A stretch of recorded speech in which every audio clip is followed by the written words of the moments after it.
ഭയങ്കര ദൈവശക്തി ഇതിൽ ചലിക്കട്ടെ. ഉണ്ടോ? ഈ പന്തലിലുണ്ടോ? ജീവിതത്തിൽ എവിടെങ്കിലും ലിമിറ്റേഷൻ അനുഭവിക്കുന്നവരുണ്ടോ? പരിമിതികൾ അനുഭവിക്കുന്നവരുണ്ടോ? പിശാച് നിന്റെ പ്രാർത്ഥനാ ജീവിതത്തിൽ വെച്ച പരിമിതി, നിന്റെ ശുശ്രൂഷയിൽ വെച്ച പരിമിതി, നിന്റെ സാമ്പത്തികത്തിൽ വെച്ച പരിമിതി, നിന്റെ അഭിഷേകത്തിൽ വെച്ച പരിമിതി, നിന്റെ സമാധാനത്തിൽ വെച്ച പരിമിതി, നിന്റെ കുടുംബ ജീവിതത്തിന്റെ സന്തോഷത്തിൽ വെച്ച പരിമിതി, ഇന്ന് രാത്രിയിൽ അഭിഷേകം പൊളിക്കട്ടെ. സ്വീകരിക്കുന്നവർ സ്വീകരിച്ചോ. I break it, all the limitations in the mighty name of Jesus. I cancel it, all the limitations in the name of Jesus.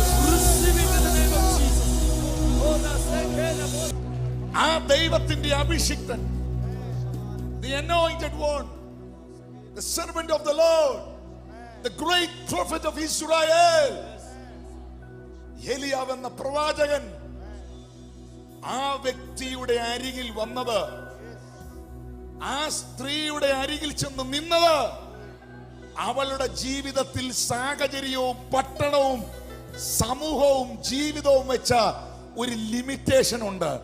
ഒരു പിടി മാവ്, അല്പ എണ്ണ, 2 വിറക്. എന്നും ഒരു പിടി മാവല്ല, എന്നും 2 വിറകല്ല, എന്നും അല്പം എണ്ണയല്ല. The anointing shall break the yokes. Come on, Shalabaradadaba. അഭിഷേകം നിന്റെ സാഹചര്യത്തെ മാറ്റും. സ്പിരിച്വൽ ക്ലൈമറ്റ് മാറ്റുക. ഇവിടുത്തെ spiritual climate, all the spiritual climate, it is changing out in the name of Jesus.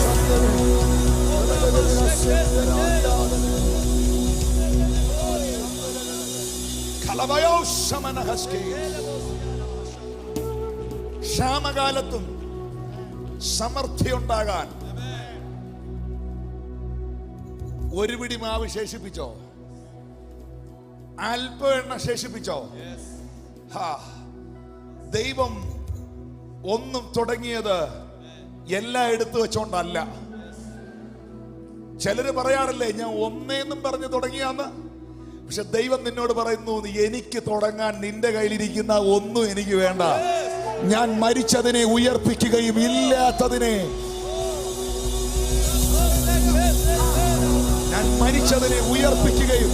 ഇന്ന് രാത്രി ഇല്ലാത്ത ആരോഗ്യം നിനക്കൊണ്ടാകാൻ പോവുക, ഇല്ലാത്ത സൗഖ്യം നിനക്കൊണ്ടാകാൻ പോവുക, തലമുറയില്ലാത്ത നിനക്ക് തലമുറ ഉണ്ടാകാൻ പോവുക, അഭിഷേകമില്ലാത്ത നിനക്ക് അഭിഷേകം ഉണ്ടാകാൻ പോകുക, വാതിലുകളില്ലാത്ത നിനക്ക് വാതിലുകൾ തുറക്കാൻ പോകുക.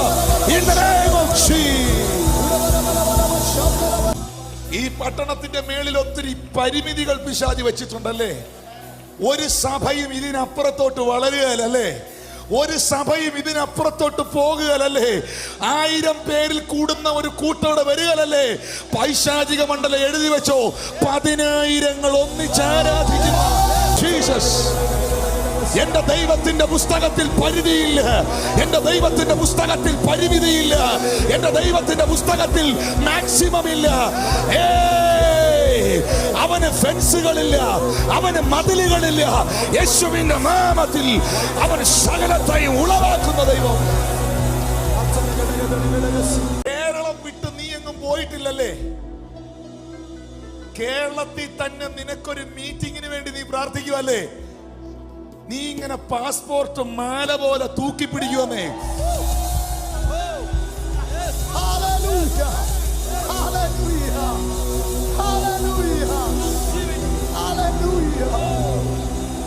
വിസ അടിച്ച് പേജ് തീരും, വിസ അടിച്ച് പേജ് തീരും.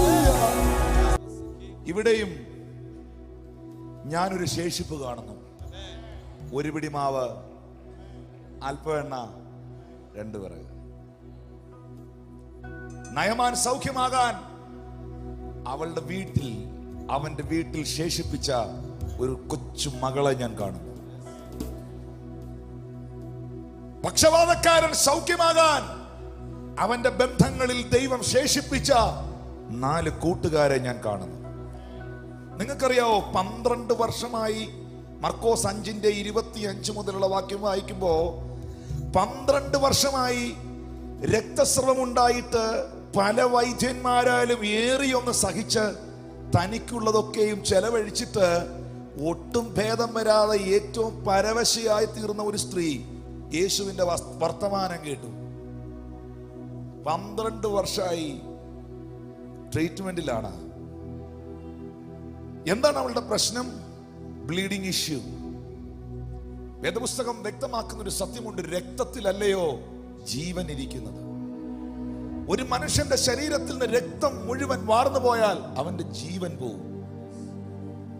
12 വർഷമായി വസ്തുവും വീടും പറമ്പും എഴുതി വിറ്റ് ചികിത്സിച്ചിട്ടും ഒട്ടും ഭേദം വരാത്ത ഈ സ്ത്രീ, അവളെ ഒന്ന് നോക്കിയേ.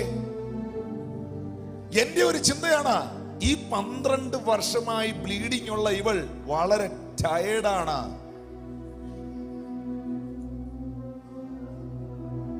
ചുമ്മാ ഇരുന്ന് കേൾക്കരുത്, ശരിയാണെങ്കിൽ സമ്മതിക്കണം. 12 വർഷമായി, 12 ദിവസമല്ല, 12 മണിക്കൂറല്ല, 12 മിനിറ്റ് അല്ല, 12 വർഷം രക്തം ആവിക്കൊണ്ടിരിക്കുന്ന ബ്ലഡ്. അവൾ വളരെ ക്ഷീണിതയാണ്. എന്റെ ചിന്തയിൽ അവളുടെ ആരോഗ്യം ക്ഷയിച്ചിട്ടുണ്ട്. അവളുടെ മാനസിക നിലവാരങ്ങൾ ഇടിഞ്ഞു പോയിട്ടുണ്ട്. അവൾക്കൊരു നല്ല ലൈഫ് ഉണ്ടെന്ന് എനിക്ക് തോന്നുന്നില്ല. ജീവിതത്തിലെ പ്രതീക്ഷ മുഴുവൻ പോയവളാണ്. എണ്ണീറ്റ് നിൽക്കാനുള്ള കെൽപ്പ് ഒരുപക്ഷെ അവൾക്കുണ്ടായെന്ന് വരില്ല. എന്നാൽ യേശു കർത്താവ് പട്ടണത്തിൽ വന്നപ്പോ ഇത്രയും വലിയ പുരുഷാരത്തിന്റെ ഇടയിലൂടെ, തിക്കുകളുടെയും തിരക്കുകളുടെയും ഇടയിലൂടെ തിക്കുന്നവരെയും തിരക്കുന്നവരെയും വകഞ്ഞു മാറ്റി അതിനകത്തൂടെ കയറി ചെന്ന് അവന്റെ വസ്ത്രത്തിന്റെ തൊങ്കലെ തൊടാനൊരാരോഗ്യം എന്റെ ദൈവം അവളിൽ ബാക്കി വെച്ചിരുന്നു. എന്റെ ദൈവം അവളിൽ ശേഷിപ്പിച്ചിരുന്നു. അങ്ങനെ ഒരു ആരോഗ്യം അവളിൽ ശേഷിപ്പിച്ചത് കൊണ്ടല്ലേ അവൾ സൗഖ്യമായി. അടുത്ത സംഭവം മർക്കോസ് 9:20 മുതൽ 21 വരെ യേശു ചോദിക്കുന്നു, ഇത് സംഭവിച്ചിട്ട് എത്ര കാലമായി എന്ന് അപ്പനോട് ചോദിച്ചതിന് ചെറുപ്പം മുതൽ തന്നെ അതവനെ നശിപ്പിക്കേണ്ടതിന് പലപ്പോഴും തീയിലും വെള്ളത്തിലും, പലപ്പോഴും തീയിലും വെള്ളത്തിലും, പലപ്പോഴും തീയിലും വെള്ളത്തിലും തള്ളിയിട്ടിട്ടുണ്ട്. എന്റെ ചോദ്യം, പിന്നെ എന്താ നശിപ്പിക്കാഞ്ഞേ? കുഞ്ഞു പ്രായം മുതൽ ഈ ചെറുപ്പക്കാരനിൽ, ഈ മകനിൽ, ഈ ബാലകനിൽ അശുദ്ധാത്മാവുണ്ട്. ഇന്ന് രാത്രിയിൽ ചില മിനിറ്റുകൾ കഴിയുമ്പോൾ നിങ്ങൾ കാണും കൂട്ടമായി ഇവിടുന്ന് അശുദ്ധാത്മാക്കൾ വിട്ടുമാറുന്നത്.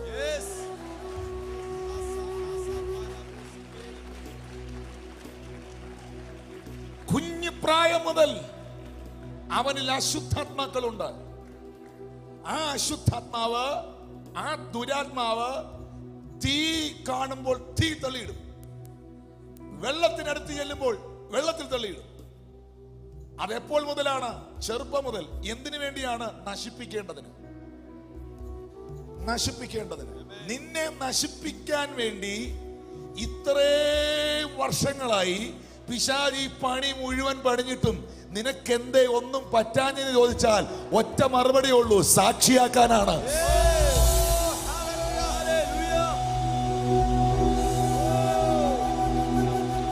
നിന്നെ രംഗത്ത് കൊണ്ടുവരാൻ വേണ്ടിയാണ്, നിന്നെ ഒരു ചരിത്രമാക്കാൻ വേണ്ടിയാണ്, നിന്നെ ഈ പുസ്തകത്തിനകത്ത് ഒരു വ്യക്തിയാക്കി മാറ്റാൻ വേണ്ടിയാണ്. ഇന്ന് രാത്രിയിൽ ചിലർ ഇവിടെ പറയും, അവരാരാന്ന് എനിക്ക് അറിഞ്ഞുകൂടാ. അവരിങ്ങനെ പറയും, പാസ്റ്ററെ, മരിക്കാനായിരുന്നെങ്കിൽ എന്നേ മരിച്ചേനെ, ചാകാനായിരുന്നെങ്കിൽ എന്നേ ചത്തേനെ, തീരാനായിരുന്നെങ്കിൽ എന്നേ തീർന്നേനെ.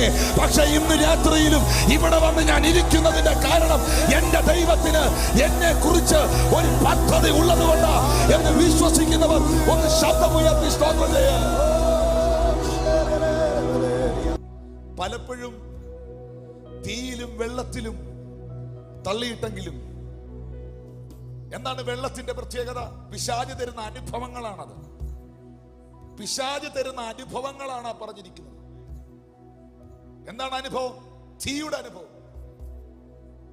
പൊള്ളിക്കുകയാണ്, ചൂടുപിടിപ്പിക്കുകയാണ്, മനസ്സിന് ചൂടുപിടിപ്പിക്കുകയാണ്, വെപ്രാളം കയറുകയാണ്. വെള്ളത്തിന്റെ അനുഭവം എന്താണ്? സഫോക്കേഷൻ, ശ്വാസം മുട്ടിക്കുകയാണ്. ചിലർ ഇന്ന് രാത്രി ഇവിടുന്ന് പറയുന്നില്ലേ വീർപ്പ് മുട്ടുകയാണെന്ന്? അതല്ല, ഇന്ന് രാത്രി ഇറങ്ങിപ്പോവും. ഈ ഓൺലൈനിൽ കാണുന്ന നിന്റെ ലൈഫിനെ, നിന്റെ വീട്ടിനകത്ത് വീർപ്പ് മുട്ടിച്ചോണ്ടിരിക്കുന്ന, സഫോക്കേറ്റ് ചെയ്തുകൊണ്ടിരിക്കുന്ന ശക്തികൾ യേശുവിൻ നാമത്തിൽ ഇന്ന് രാത്രി വിട്ടുപോകും.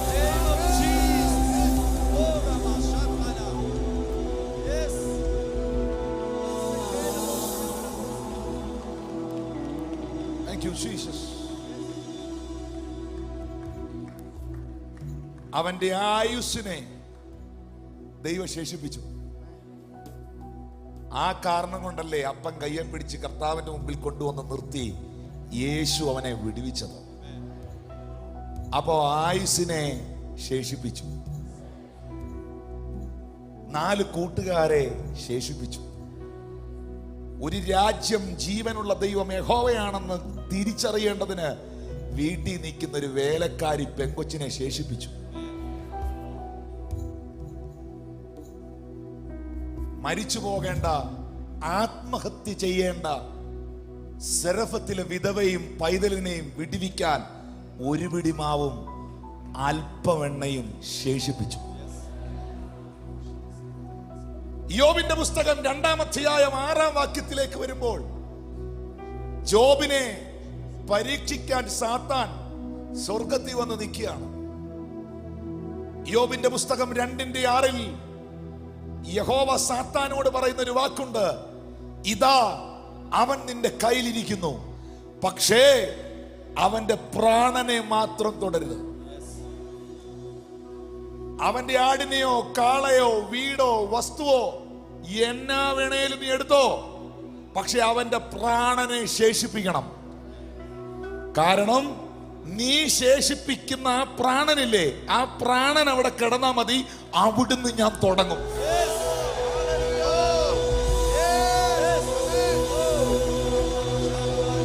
ഇന്ന് രാത്രി ആയുസോട് ഇതിനകത്തുണ്ടോ? ഉണ്ടെങ്കിൽ എഴുതി വെച്ചോ, അനുഗ്രഹിക്കപ്പെടും.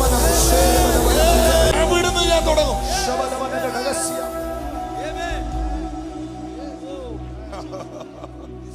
ആയുസിനെ ശേഷിപ്പിച്ചു, ആയുസിനെ ശേഷിപ്പിച്ചു.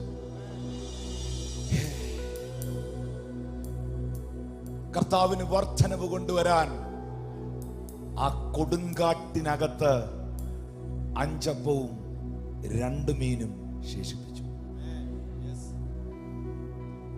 യേശുവിന് വീഞ്ഞുണ്ടാക്കാൻ ആ വീട്ടിൽ കിണറ്റിനകത്ത് കുറച്ച് വെള്ളം ശേഷിപ്പിച്ചു.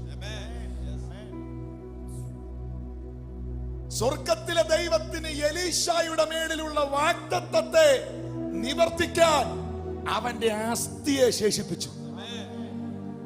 ഒരുത്തനെ അവിടെ അടക്കം ചെയ്യാൻ കൊണ്ടുവന്നപ്പോൾ ഫെലിസ്ത്യർ യുദ്ധത്തിന് വന്ന് ആ ശരീരം വലിച്ചെറിഞ്ഞിട്ട് പോയപ്പോൾ എലീശായുടെ അസ്ഥിയിൽ തട്ടി മരിച്ചവൻ എഴുന്നേറ്റ് നിന്നു. വാഗ്ദത്തം ഫുൾഫിൽ ചെയ്യാൻ, കംപ്ലീറ്റഡ് ആകാൻ അസ്ഥി ശേഷിപ്പിച്ചു.